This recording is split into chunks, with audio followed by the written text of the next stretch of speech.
आजाद all India में आप सभी का खैर मकदम है। आपके साथ में आदिल खान आजाद। आप देख रहे हैं रात 10 बजे का स्पेशल शो दुनिया भर की खबरें। और आज कोई हेडलाइंस नहीं होगी, बस मैं आपको बता देता हूं क्या बड़ी अहम खबरें आप देखने वाले हैं इस शो में। एक तो इजराइल को आज 2 नहीं 3 जगह बड़ा झटका लगा है। सबसे पहले तो इंटरनेशनल कोर्ट ऑफ जस्टिस में फलस्तीनी जमीन का मालिकाना हक बता दिया गया कि फलस्तीनियों के पास है और जो इजराइल का कब्जा है कहा कि नाजायज है। क्या हुआ है इस पर रिएक्शन वो हम आपको बताते हैं, भयंकर रिएक्शन भी है। दूसरी बात यह है कि UNRWA की जो एड रुकी हुई थी कई मुल्कों की तरफ से, उसमें से एक बड़ा मुल्क ब्रिटेन ये अब राहत देगा। तीसरी बड़ी खबर यह है कि हाउथीज ने इजराइल की सबसे सुरक्षित जगह उसकी राजधानी टेल अवीव पर जो हमला किया है, उसके बाद नई चीजें डेवलप होकर सामने आई हैं और लगभग जंग का ऐलान सा हो गया है दोनों मुल्कों की तरफ से। इसके अलावा हिजबुल्लाह ने बड़े हमले किए हैं।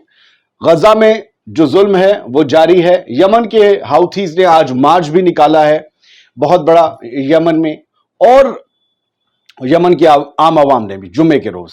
लेकिन जो आयरन डोम फ्लॉप हुआ है उसको लेकर फजीहत पूरी दुनिया में हो रही है इजराइल की। चलिए शुरुआत करते हैं उस खबर से जो पहला झटका है और जस्ट अभी आई है खबर। एपी यानी एसोसिएटेड प्रेस ने इसे छापा है कि टॉप यूएन कोर्ट यानी कि international Court of justice, UN की जो कोर्ट है, उसने इजराइल की जो प्रेजेंस है, इजराइल की जो मौजूदगी है ऑक्युपाइड फलस्तीनी इलाकों में, कब्जा किए हुए फलस्तीनी इलाकों में, उन सबको इलीगल बताया है और कहा है कि यह कब्जा फौरन खत्म होना चाहिए। इजराइल को अपने जामे, अपनी औकात और अपनी हदों और हुदूद में जाना चाहिए, अपनी जमीनों में लौटना चाहिए, फलस्तीनी जमीनों पर से अपने कब्जे को खत्म करना चाहिए। अब अगर इजराइल इन चीजों को नहीं मानता है जो यूएन में चल रही हैं, तो आप समझिए कि आने वाले वक्त में उसकी राह मुश्किल हो सकती है, क्योंकि ये यूएन ही तो था जिसने इन्हें ये जमीन दिलवा दी। ये आके बस गए 75 साल पहले। इससे पहले इनके पास ये जमीन नहीं थी। ये कहां से मार मार के पिट के आए थे। हिटलर ने मारा था, ना जाने कहां। खैर ये सब तो फलस्तीन था, आप सब जानते हैं हिस्ट्री इसमें क्या कहना है। फिलहाल जो यूएन ने कोड़ा चलाया है उससे बहुत बेचैनी, बहुत दर्द है इजराइल के अंदर, उनकी हुकूमत के अंदर। बेंजामिन नेतन्याहू के 2 कट्टरपंथी मंत्री हैं, स्मोट्रिच और बेन ग्विर, ये एकदम भड़क उठे और बंदों का जवाब देखिए जो टाइम्स ऑफ इजराइल में छपा है। कह रहे हैं कि अच्छा, ये कह रहे हैं कि हमारे जो कब्जे हैं, हमारे जो सेटलमेंट्स हैं, हमने जो अपनी जमीनें बनाया, इजराइल की जमीनें बनाया बहुत से वेस्ट बैंक के इलाकों को, ये कह रहे हैं कि वो नाजायज हैं, वो बेजा हैं, उन्हें हटा देना चाहिए, उन्हें खत्म होना चाहिए। तो ये दोनों मंत्री कह रहे हैं कि ठीक है, अब हम ये कह रहे हैं कि वेस्ट बैंक के बहुत से इलाकों को कब्जाओ और उन्हें इजराइल की जमीन में मिलाओ, इजराइल के हल्के में मिलाओ और वहां हम अपनी बस्तियां बनाएंगे। Smotrich, Ben Gvir call for annexing West Bank in response to ICJ ruling. International Court of Justice की जो रूलिंग है उसके अगेंस्ट जाते हुए, उसके जवाब में उससे तमतमाए हुए दोनों मंत्री कह रहे हैं कि वेस्ट बैंक को ही कब्जा लो पूरा, ना रहेगा बाज ना रहेगी बांसुरी। फिलहाल अब नहीं हो पाएगा। आज जो कुछ हो रहा है उस तारीख में अब इनसे नहीं हो पाएगा, क्योंकि अभी तक ये सब इसलिए हुआ कि फलस्तीन के लोग अरब वर्ल्ड की तरफ देखते थे, अब उन्हें पता चल गया उनकी तरफ नहीं देखना है। लेकिन अब ये नहीं हो पाएगा। पूरी दुनिया के सामने फलस्तीन का मुद्दा आ गया है, पूरी दुनिया को पता चल गया उन जमीनों का मालिक कौन है। खैर, जितनी जमीन इजराइल को दे दी गई थी इज्जत से, उसे उसमें रहना चाहिए था, इसीलिए तो उसे एक मुल्क के तौर पर मान्यता नहीं मिलती। सऊदी अरब से मान्यता मिल जाए तो पूरे मुस्लिम वर्ल्ड से मिल जाएगी, इसीलिए तो डील की जा रही थी अमेरिका की तरफ से। खैर, यूके की तरफ से फलस्तीनियों के लिए एक बड़ी खबर आई है कि UK to resume funding to UN agency for Palestinian refugees. ये अल जजीरा की खबर है, आज की खबर है कि अब न्यू लेबर गवर्नमेंट जो है, लेबर पार्टी की गवर्नमेंट बनी है, आपको पता ही है, इंग्लैंड में, ब्रिटेन में। उन्होंने UNRWA को जो बैन लगा हुआ था, क्योंकि इन्होंने भैया पेश किया था इजराइल ने कि नहीं यहां हमास के लोग हैं, UNRWA में हमास के लोग हैं, तो अमेरिका ने बैन कर दिया अपनी एड देना। फिर पीछे ये भी चल पड़े, फिर पीछे बहुत से मुल्क चले पड़े, फिर वापस हुए। अब ब्रिटेन वापस हुआ है तो और लोगों पर भी प्रेशर रहेगा। तो फिलहाल ब्रिटेन रिलीज करेगा अब UNRWA के लिए एड, जिससे गजा के फलस्तीनियों के लिए आ पाएगी जरूरी सामान, जरूरी दवाएं, जरूरत की चीजें, पढ़ाई, अस्पताल, ये सब चीजें। अभी तो फिलहाल $27 मिलियन रिलीज करने की बात की है। यह भी इजराइल के लिए एक बड़ा झटका है कितनी चीजें। अब अगर ब्रिटेन एड दे रहा है, इट मींस कि उसे समझ आ गया है, उसके पास जानकारी है कि हमास के लोग यूएनआरडब्ल्यूए में नहीं थे। हमास एक ऑर्गेनाइजेशन है, हमास की जंग चल रही है इजराइल के साथ। हम जंग में सिर्फ उनके साथ हैं जो फलस्तीनी हैं, जिनके साथ यूएन है, जिनके साथ अमेरिका, इंडिया, दुनिया, जो ये कहते हैं कि जमीन इनके हक मिलने चाहिए। तो हमास के लोग नहीं, हमास के लोग यूएनआरडब्ल्यूए में नहीं है, इसलिए फंड रिलीज होगा। और सारी खबरें डिटेल में, एक एक खबर को कई खबरों में बनाया जा सकता है, लिहाजा हम बढ़ते आगे। और गजा में आज क्या हाल है? 287 दिन जंग को शुरू हुए हो चुके गजा में, और आज कुछ 24 घंटों में पिछले 30 लोग मारे गए हैं। ये आंकड़ा 39,000 के करीब पहुंचने वाला है। अल्लाह रहम करे।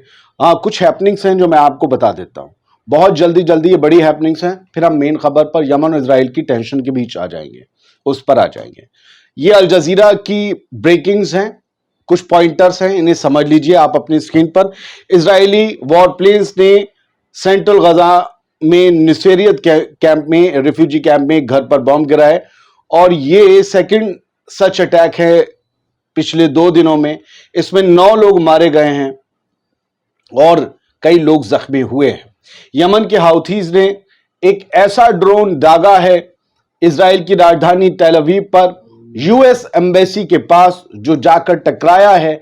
यमन से तेल अवीव तक 2500 किलोमीटर का सफर इसने तय किया। ना आयरन डोम रोक पाया, ना ही कोई रडार ट्रेस कर पाया, और ये कहा गया हाउथीज की तरफ से ये अनडिटेक्टेबल ड्रोन है, और ये आज पहली बार दागा गया है। इजराइल, तीसरा पॉइंटर है कि इजराइल की मिलिट्री ने ये कहा है कि वो इस बात की जांच कर रहे हैं कि हमारे एयर डिफेंस सिस्टम से ये चूक कैसे हो गई कि हाउथीज के ड्रोन को हम तेल अवीव तक, जो पहली बार कोई ड्रोन तेल अवीव तक आया, उसे रोकने में हमारा आयरन डोम, हमारा एयर डिफेंस सिस्टम कैसे नाकाम हो गया। ये आईडीएफ जांच कर रही है, which it believes to be Iranian made. मानते हैं कि ईरान मेड ड्रोन है, चलिए कोई बात नहीं है, ईरान का ड्रोन आपका तो क्या भाई, दूसरे ग्रह का आयरन डोम है, लोग बताते हैं। Israeli defence minister Yoav Gallant has promised to settle the score, और योव गैलेंट जो है डिफेंस मिनिस्टर, उन्होंने ये कहा है कि इसका हिसाब लिया जाएगा, इसे खाली नहीं जाने दिया जाएगा। हाउथीज के हमले का मुंह तोड़ जवाब देंगे। इट मींस कि इजराइल अब यमन पर पहली बार डायरेक्ट हमला करेगा, और उसके बाद क्या होगा मैं नहीं समझता। मुझे लगता है ये एस्केलेशन, हिजबुल्लाह और हमास का जो एस्केलेशन, जो टेंशन है इजराइल के साथ, उससे सबसे ज्यादा बड़ी होगी। खैर, Hezbollah which praise the, Hezbollah ने हाउथीज के इन हमलों को, ड्रोन हमले को तेल अवीव पर बहुत ही ज्यादा सराहा है, उसकी तारीफ की है, और इसके अलावा उसने ही अपने ही मिसाइल्स की और रॉकेट्स की बहुत तगड़ी बौछार इजरायली इलाकों पर, मिलिट्री छावनियों पर, सेटलमेंट्स पर की है। यूरोपीय यूनियन ने जो है 400 मिलियन यूरो, करीबन 435 मिलियन जो है ग्रांट और लोन पैलेस्टीनियन अथॉरिटी को देने का जो है वादा किया है, conditioned on it's reform progress. लेकिन शर्त वही है, रिफॉर्म प्रोग्रेस जो है वो दिखनी चाहिए। पैलेस्टीनियन अथॉरिटी के जो प्रेसिडेंट हैं महमूद अब्बास, वो रशिया जाने का प्लान कर रहे हैं। व्लादिमीर पुतिन से उनकी मुलाकात 12 से 14 अगस्त को हो सकती है, रशियन स्टेट मीडिया के हवाले से अल जजीरा ने यह खबर दी। चलिए बढ़ते हैं भाई आगे। यमन में आज बहुत लंबा तगड़ा लाखों लोगों का जुलूस निकला, जो हर जुम्मे को निकलता है, और इन सब ने फिर से गजा के साथ खड़े होने के हलफ को दोहराया है। अल मायादीन ने खबर दी, येमनीज डिमॉन्स्ट्रेट अगेंस्ट इजरायली ऑक्यूपेशन, खैर, और अमेरिका के भी खिलाफ। रिचर्ड मेदर्स्ट जो है इंडिपेंडेंट जर्नलिस्ट हैं, एक अंग्रेज हैं, ब्रिटिश हैं, इन्होंने ये लिखा है कि जो अब हम यमन और इजराइल की कहानी पर आ रहे हैं, मेन आज वही है, पूरी दुनिया में छाई हुई है कि यमन का जो ड्रोन तेल अवीव तक आया है 2000 किलोमीटर का सफर करके, ये Israeli defence system, royal navy यानी ब्रिटिश नेवी जो समंदर में खड़ी है, मेडिटेरेनियन में भी और रेड सी में भी, उसके लिए, और यूएस की नेवी के लिए बड़ी बेइज्जती का सबब है, बड़ी शर्मसारी का मुकाम है, humiliation. This is new era, ये एक नया दौर है, और ये बता रहा है कि सुप्रीमेसी सबकी खत्म हो रही है।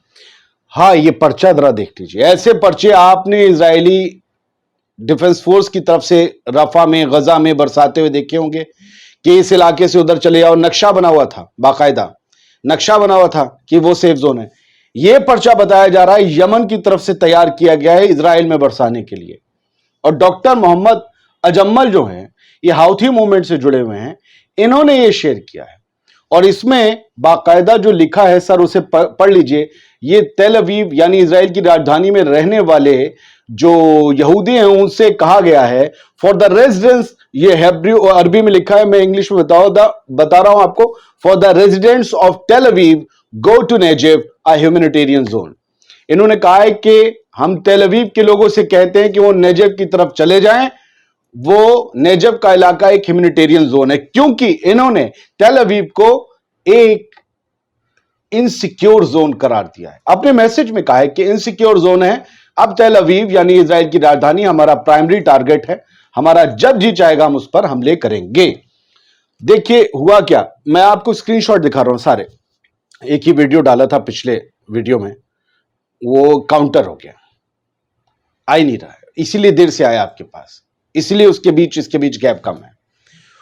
फिलिस्तीनियों को जब यह खबर मिली कि यमनियों के ड्रोन इजराइल की दारुल हुकूमत पर जाकर गिरे हैं, तो यह बंदा जो फोन पर आपको दिख रहा है व्हाइट टी शर्ट और कैपरी में, मैं बता रहा हूं, वीडियो नहीं दिखा रहा, बस स्क्रीनशॉट देखिए। हुसैन ने लिखा है, ये क्या कह रहा है अरबी में, अल्लाह अकबर, इस्लाम की फतेह, इस्लाम की तारीफ। और वो कहता है कि तेल अवीव जो है, तेल अवीव में और हमले होने चाहिए, तेल Aviv is not safe area anymore. अब तेल अवीव जो है कोई सेफ एरिया नहीं है। हाउथीज को ये जो है बंदा सैल्यूट कर रहा है, मुजाहिदीन को सैल्यूट कर रहा है। असल में ये माना जाता था कि आयरन डोम जो है वो किसी को भी इंटरसेप्ट कर सकता है, लेकिन इस जंग ने इस मिथक को तोड़ दिया है। ये पता चला है, जिसे सफेद हाथी कह के प्रमोट करके महंगा टिकट लग रहा था, सफेद हाथी नहीं था, चूना पुता हुआ था। खैर, यमन के हाउथीज एक ड्रोन हमला करके नहीं टिके, शाम में फिर आए, या सारी आज शाम, आज 19 जुलाई को, और कहा कि भाई हमने एक जहाज को भी मारा है। लोबीविया जहाज है, इसे रेड सी में, गल्फ ऑफ एडन में हमने इस पर मिसाइल्स और रॉकेट दागे हैं। और जो है ये फिलिस्तीनी ऑक्युपाइड जो एरिया है इजराइल के कब्जे में, उधर जाने की कोशिश कर रहा था। हमारी वार्निंग्स का इसने कोई ध्यान नहीं दिया, तो हमने इस पर हमले किए। हिजबुल्लाह ने तारीफ तो की थी यमन के हमलों की, लेकिन हिजबुल्लाह ने दर्जनों रॉकेट दागे हैं। आप स्क्रीनशॉट देखिए, बस धुआं ये इलाका है, ये नॉर्दर्न इजराइल के इलाके हैं, और यहां पर कई बैचेस रॉकेट के दागे हैं, दर्जनों रॉकेट दागे हैं। नहरिया इलाका जो है इजरायली कब्जे में, वहां बहुत तगड़ी आग लगी है। यमनी आर्म्ड फोर्सेस यानी हाउथीज, अंसारुल्लाह मूवमेंट, इनके पास ड्रोन्स की भरमार है, ड्रोन की भरमार है। ये एक सोर्स ने अल मायादीन को बताया है। तो ये जो है बड़ा अलग किस्म का मुकाम हो रहा है। आईडीएफ ने ये बताया है, द टाइम्स ऑफ इजराइल के हवाले से खबर है, लास्ट खबर है, कि करीबन अब तक 7 अक्टूबर से जो गजा में जंग शुरू हुई है, और गजा की जंग के बाद जैसे ही फलस्तीनियों के हक में यमन के ये लड़ाके, ये हाउथी मूवमेंट आया है मैदान में, इन्होंने 7 अक्टूबर से अब तक इजरायली कब्जे वाले इलाकों में या इजरायली शहरों में 200 ड्रोन्स दागे हैं, क्रूज मिसाइल्स दागी हैं, और कई हमले किए हैं, उससे कुछ नुकसान हुआ है। जो सब कुछ है जो आपके सामने सबूत के तौर पर मैंने रख दिया, क्योंकि न्यूज वही होती है जो सोर्स के हवाले से, बड़े अखबारात के हवाले से दी जाए। आज का दिन इजराइल के लिए झटकों भरा था, लेकिन मैं अपने जर्नलिस्टिक एक्सपीरियंस से ये बात साफ कह सकता हूं, आज की रात बड़ी भारी है। आज मुझे लगता है कि या तो इजराइल या अमेरिका कोई बड़ा रिटेलिएशन करेगा, और उसका अंजाम आगे अच्छा नहीं होगा, क्योंकि एस्केलेशन अब बढ़ने को है, कुछ होने को है इस पूरे रीजन में। बहुत बहुत शुक्रिया ये वीडियो देखने के लिए। आजाद बोल इंडिया को आप सब्सक्राइब कर लीजिए, ना क्या हो, ये है क्यूआर कोड। दुनिया टुडे हमारा दूसरा चैनल है, जहां पर पूरे विजुअल्स के साथ वीडियो आते हैं, जंग के विजुअल्स, आप उसे सब्सक्राइब कर लें, दोस्तों को उसके बारे में बताएं, और वहां वीडियो जरूर देखा करें। उसके एक आज के वीडियो का लिंक मैं डिस्क्रिप्शन में डाल रहा हूं, ताकि आप वहां पहुंच सकें। शुक्रिया, सलामत रहिए।